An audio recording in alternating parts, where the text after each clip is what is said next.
Akkam jirtu kabajamoota fi jaalatamtoota hordoftoota keenya bakkuma jirtanitti nageenyi keenya kan kabajaatii fi kan jaalalaa isin haa ga'u isiniin jenne taansuudhaan oduu sa'a kanaa qabannee dhiyaannee jirra. Hanga sagantaa kanaatti nu wajji turuudhaan itti bu'aaraan affeerraa keenya kun biiftuu oroodha keessanii jajjabeeffadha. Laayikii sheer godhuu hin dagatina. Kallattimaan gara mata duree oduu amma qabadhetti yeroo dabru oduun jalqaba. Magaalota Oromiyaa gurguddoo lamaan magaalaa Finfinneetii fi magaalaa Dirre Dawaa Oromiyaa jalaa baasuu fi mariin gaggeeffamaa ture. Muummicha ministeera Itoophiyaa Abiy Ahmed yaada jijjiirachiisee jira. Magaalaa Finfinneetii fi magaalaa Dirre Dawaa Oromiyaa jala baasuuf filannoowwan 4 dhiyaatanii turan. Takka turuudhaan filannoowwan 4 keessaa 2 hambisuun 2 irratti bal'inaan mari'atamaa ture jedhamee jira. Kana mara itti dhiisuudhaan muummichi ministeera Itoophiyaa Abiy Ahmed as bahuudhaan yaada mataa isaa kaa'e yookaan murteesse jedhamee jira. Maal jedhe qabannee jirra isin biraan kenna. Guutuun odeeffannoo kanaas bira gaha. Oduun itti aanu Saawud Arabiyaan lammiilee Itoophiyaa 5 irratti murtee du'aa murteessuun raawwatte jedhamee jira.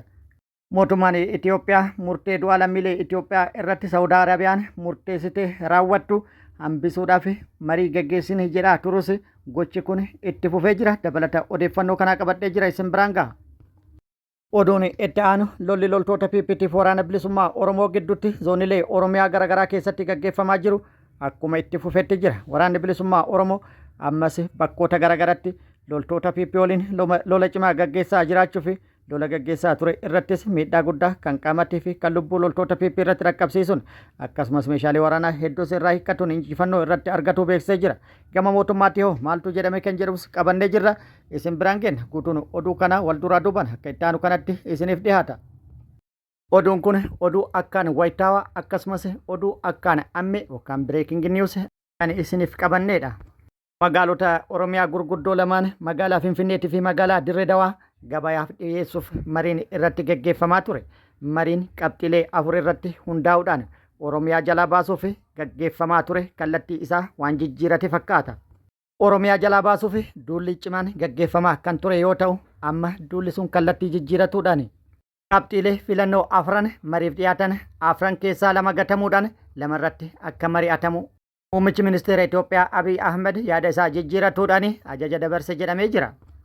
Kunis kan ta'e magaalaa Finfinneetii fi magaalaa Dirre Dawaa Oromiyaa jalaa baasuuf shira xaxamaa deemaa ture. Iccitiin isaa bahuudhaan eekamsa hawaasa bal'aa keessatti kaasee tureen yaadni akka jijjiiramu kan taasifame jechuudhaan hedduun yaadatti kennanii jiru.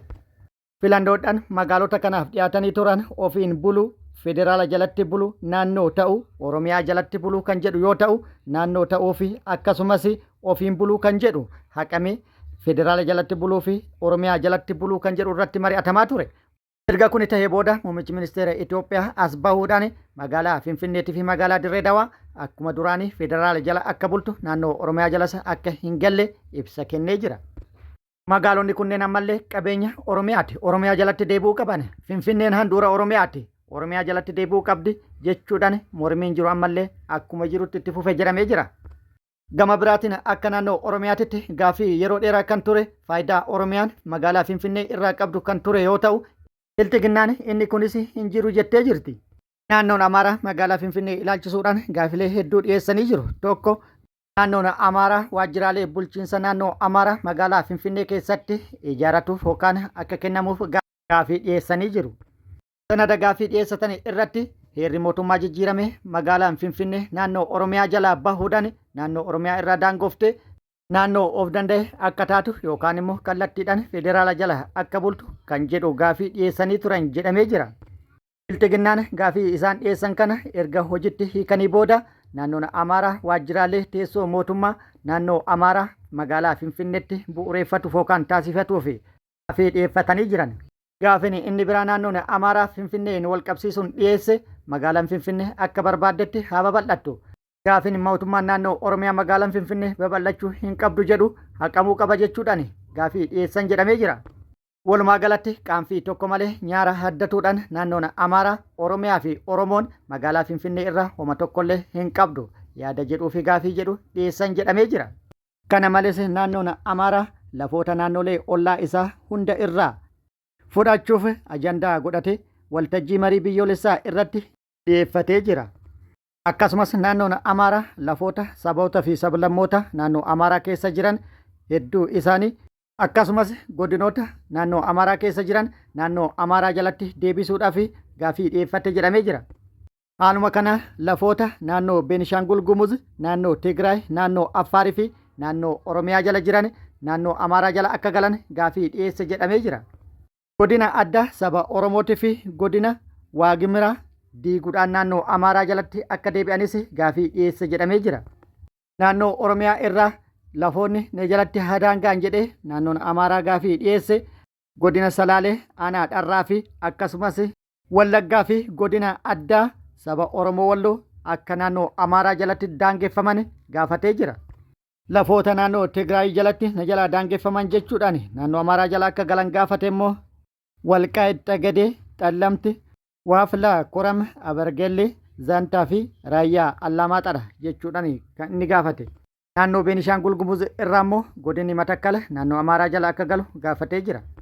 Walumaa galatti naannoon Amaaraa Finfinneen kiyya, Wallagga kiyya, kunis kiyya, kunis kiyya, kunis kiyya jechuudhaan gaafin inni dhiyeessaa jiru taajjabbii uume jechuudhaan xiinxaltoonni yaada itti kennanii jiru.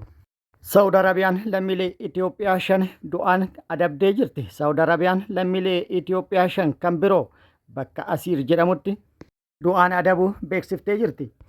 Ministeerri dhimma biyya keessaa Saawud Arabiyaa lammiilee Itoophiyaa 5 wiixata darbe du'aan adabuu beeksisee jira. Ministeerri dhimma biyya keessaa Saawud Arabiyaa itti dabaluunis maqaa lammiilee Itoophiyaa ajjeefamanii kana tarreessee ture. Maatiin namoota ajjeefaman kana dhaga'uu waan hin barbaadamneef miidiyaaleen maqaa isaanii kana osoo hin gabaasin hafanii jiru. Bara kana jechuun bara 2026 Saawud Arabiyaan waxabajjii hanga adoolessaatti lammiilee Itoophiyaa 7 du'aan adabdee jirti. Walumaa galatti dhiyeenya kana Saawud Arabiyaan lammiilee Itoophiyaa 17 murtii adabbii du'aa irratti raawwattee jirti. Sababni ajjeechaa lammiilee Itoophiyaa kunis lammiileen Itoophiyaa kun qoricha sammuu nama hadoochuu wajjin qabamuu isaaniiti jedhamee jira. Murtee du'aa lammiilee Itoophiyaa irratti Saawudiin raawwataa jirtu kana wal qabatee ji'oota muraasa darban qaamonni garaagaraa kan akka maatii lammiilee, dhaabbilee falmaa mirga namoomaa fi biroollee gochi lammiilee Itoophiyaa irratti raawwatamaa jiru kun kan isaan yaaddessuu fi Saawud Arabiyaan dhimma kana keessa deebitee akka laaltu akeekkachiisaa turanis Saawud Arabiyaan akeekkachiisa fi yaadachiisa akkasumas yaaddoo fi komii hawaasni kunneen itti dhiyeessan fudhachuu diduudhaan lammiilee Itoophiyaa irratti ajjecha raawwattu itti fuftee jirti. Gama mootummaa Itoophiyaatti ministeerri dhimma alaa Itoophiyaa ibsa 7 lama dura baaseen Saawud Arabiyaa keessatti lammiilee Itoophiyaa adeemsa seeraa jala jiranii fi murteen irratti darbe ilaalchise aangaa'ota biyyattii yookaan Saawud Arabiyaa jechuudha dhimmichi isaan ilaallatu waliin mari'achuudhaan wal dhaga'uu ibsee ture. Wal dhaga'uun isaanii sun waan hojiitti hiikame hin fakkaatu. Akkasumas raawwii murtee du'aa Saawud Arabiyaan lammiilee Itoophiyaa irratti tibbana raawwatte kanaanis wal qabatee gama Itoophiyaatti wanti jedhame hin jiru. Gama biraatiin ammallee lammiileen Itoophiyaa 200 siqan murteen kun irratti raawwatame raawwii eeggataa kan jiran ta'utu gabaafamaa jira.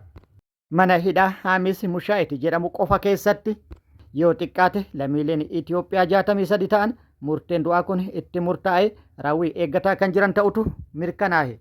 Gama biraatiin immoo ministeerri dhimma alaa Itoophiyaa ibsa akka lakkoofsa Itoophiyaa adoolessa 2018 baaseen mootummaan Itoophiyaa lammiilee biyyoota alaa jiraniif eegumsaa fi deeggarsa qoonsilaa fi bakka guddaa akka kennu ibsee ture.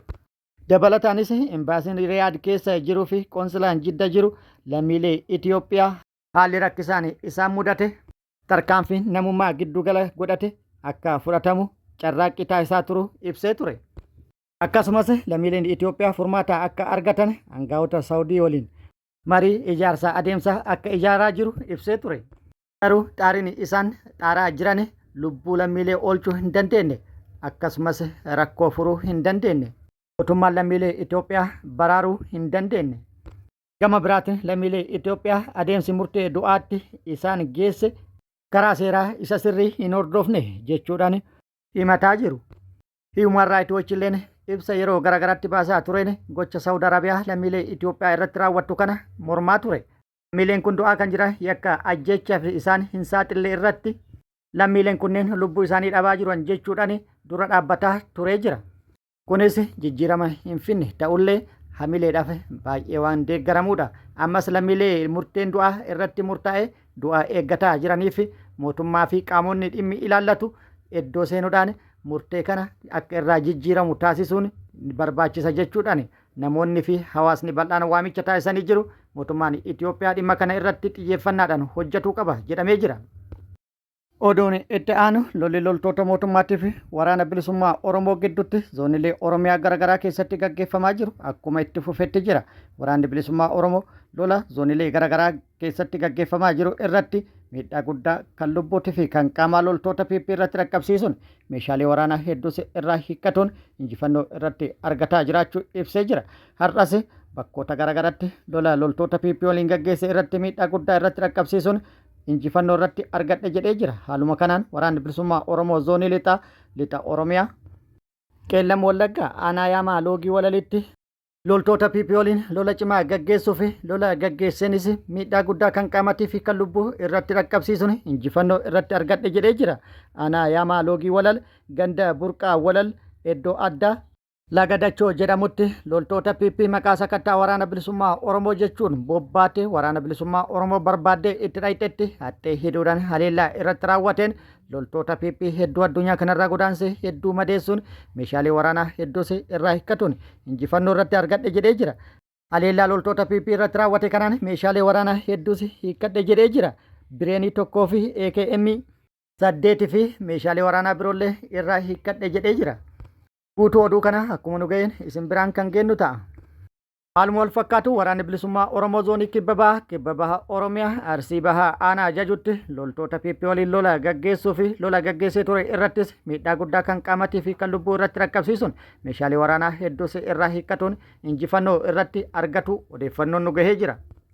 Aanaa ajaju ganda Angodachee Ulaa bakka addaa magaalaa Walqixxee jedhamutti guyyaa tokko dura adoolessa 27 2026 lola cimaa loltoota PP waliin ganamarraa jalqabuun gaggeessaa tureen miidhaa guddaa kan qaamatii fi kan lubbuu irratti dhaqqabsiisee jira. Haleellaa irratti raawwatee tureen loltoota PP 6 addunyaa kanarraa godaansisuun 9 madeessuun kan hafte baqachiisuun injifannoo irratti argadhe jedhee jira.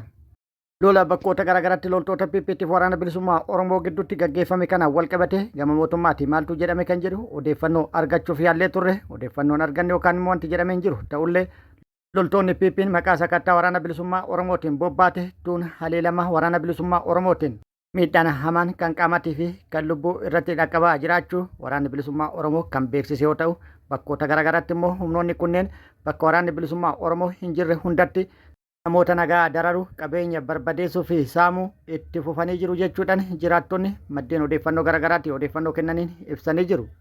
Badii tokko malee lubbuu namaa galaafatulleen akkuma itti fufetti jira. Harargeettis wanni ta'e kana. Oduun inni taanu waraanni bilisummaa Oromoo humna haaraa leenjisee eebbisuu itti fufee jira. Guutuun bosona Oromiyaa ilmaan Oromootiin guutamte jedhamee jira.